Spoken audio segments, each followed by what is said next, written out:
Baon ng aking anak guys, meron tayong chicken teriyaki, pipino, ham, egg, rincon, tsaka yung kanyang fruits. Ayan. Yan siya. Parang may mukha lang oh. Plum.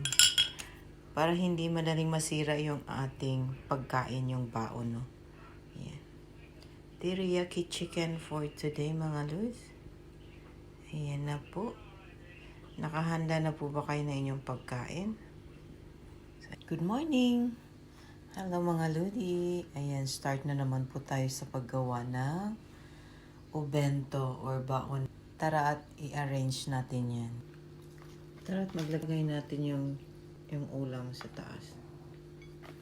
Ayan. Ayan ang sauce.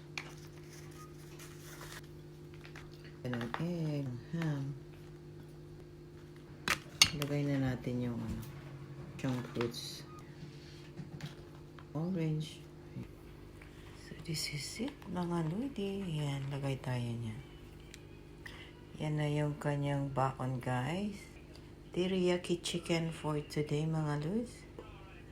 Nakahanda na po ba kayo na inyong pagkain?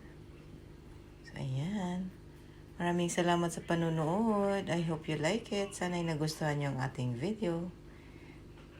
Have a happy Tuesday, everyone. God bless.